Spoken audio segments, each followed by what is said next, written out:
শ্রোতা ভাই বোন, আমাদের জীবনে এমন কিছু সময় আসে যখন দেয়ালে পিঠ থেকে যায়, যখন আমাদের নির্দিষ্ট চাওয়া পূরণ করা ছাড়া আর বিকল্প কোনো পথ সামনে খোলা থাকে না। এ ধরনের পরিস্থিতিতে আল্লাহ রাব্বুল আলামিনের কাছে আমাদের মনের একান্ত কামনা বাসনাগুলোকে পূরণ করবার জন্য একটি বিশেষ পথ বাতলেছেন আমাদেরকে প্রিয় নবী সাল্লাল্লাহু আলাইহি ওয়াসাল্লাম, আর সেটি হলো ইসমে আযম। ইসমে আযম মানে হলো মহান নাম। আল্লাহ রাব্বুল আলামিনের এই ইসমে আযম তথা মহান নামের মাধ্যমে কোনো কিছু চাওয়া হলে তিনি সেটা পূরণ করেন। এই নামের মাধ্যমে আল্লাহকে ডাকা হলে তিনি সেটাকে সাড়া দেন। এ মর্মে নবী আলাইহিস সালামের অনেকগুলো হাদিস রয়েছে। অনেক উলামা একরাম ইসমে আযম সম্পর্কে বলেছেন যে এটি হলো আল্লাহ রাব্বুল আলামিনের যে মূল নাম আল্লাহ, সেটি তার অনেকগুলো গুণবাচক নাম আছে। তমধ্যে থেকে আল্লাহ রাব্বুল আলামিনের যে মূল নাম আল্লাহ, এই আল্লাহ এই নামের মাধ্যমে আল্লাহ রাব্বুল আলামিনকে ডেকে যদি বান্দা কোনো কিছু চান কায় মনোবাক্যে অন্তরের গভীর থেকে, তাহলে সে দোয়া আল্লাহ রাব্বুল আলামিন অবশ্যই কবুল করেন। এজন্য কোনো কিছু আল্লাহ রাব্বুল আলামিনের কাছে চাওয়ার আগে যদি আল্লাহ বলে ডেকে ভালোবাসা থেকে, আস্থা থেকে, ভরসা থেকে, কায় মনোবাক্যে দীনতাহীনতার সাথে আল্লাহকে ডেকে যদি কেউ দোয়া করেন, তাহলে সে দোয়া আল্লাহ রাব্বুল আলামিন ফিরিয়ে দেন না। ইসমে আযম সম্পর্কে আরও নির্দিষ্ট করে আমরা নবী আলাইহিস সালামের যে হাদিসটি দেখতে পাই, সেটি তিরমিজিতে বর্ণিত হয়েছে, আরও বিভিন্ন হাদিসের কিতাবে বর্ণিত হয়েছে। সে হাদিস সম্পর্কে বিশ্ববিখ্যাত হাদিসবিদ হাফিজ ইবনে হাজার আল আসকালানী রাহিমাহুল্লাহ ফাতহুল বারীতে লিখেছেন যে ইসমে আযম সম্পর্কে সবচেয়ে বিশুদ্ধতম হাদিস হলো এটি। আর সেটি হলো এই যে বুরায়দা রাদিয়াল্লাহু আনহু বর্ণনা করেছেন, এক ব্যক্তি নামাজের মধ্যে একবার কিছু বাক্য বলে উঠলেন। নবী সাল্লাল্লাহু আলাইহি সাল্লাম তার কথাগুলো শুনলেন। তিনি বলে উঠলেন, আল্লাহুম্মা ইন্নী আসআলুকা বিআন্নী আশহাদু আন্নাকা আনতাল্লাহ লা ইলাহা ইল্লা আনত আল আহাদুস সামাদ আল্লাযী লাম ইয়ালিদ ওয়া লাম ইউলাদ ওয়া লাম ইয়াকুল লাহু কুফুয়ান আহাদ।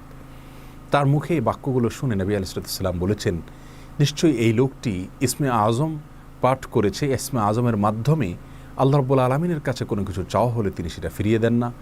এর মাধ্যমে আল্লাহকে ডাকলে তিনি অবশ্যই তাতে সাড়া দেন। এই হাদিসের ভিত্তিতে অনেক মুহাদ্দিসিন একরাম বলেছেন এটি হলো সেই দোয়া যেটাকে ইসমে আযম বলা হয়, যার মাধ্যমে এটি পাঠ করার পর আল্লাহর কাছে কোনো কিছু পেশ করলে সেটাকে অবশ্যই আল্লাহ তাআলা পূরণ করেন। মনের যে কোনো ভালো আশা আল্লাহ তাআলা পূরণ করে থাকেন।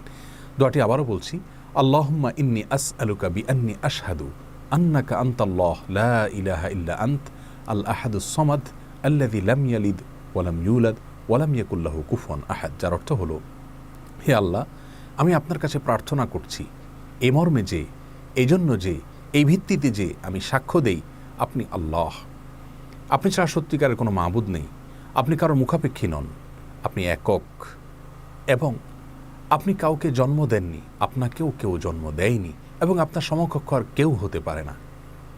এই বাক্যগুলো পাঠ করে আল্লাহ রাব্বুল আলামিনের কাছে কোনো চাওয়া পেশ করলে তিনি অবশ্যই সেটি পূরণ করেন। কেউ যদি অত্যন্ত সংক্ষেপে ইসমে আযমের মাধ্যমে দোয়া করতে চান, তাহলে তিনি আল্লাহ রাব্বুল আলামিনের প্রতি আন্তরিকতা, ভালোবাসা, শ্রদ্ধা, বিশ্বাস, ভক্তি এবং ভরসা রেখে আল্লাহকে ডেকে ডেকে মায়ার সাথে, মমতার সাথে আল্লাহর অনুগ্রহগুলোর কথা স্মরণ করে আল্লাহকে ডেকে ডেকে তার মনের চাওয়াগুলো পূরণ করবেন। এটা হবে ইসমে আযমের সবচেয়ে ছোট ভার্সন।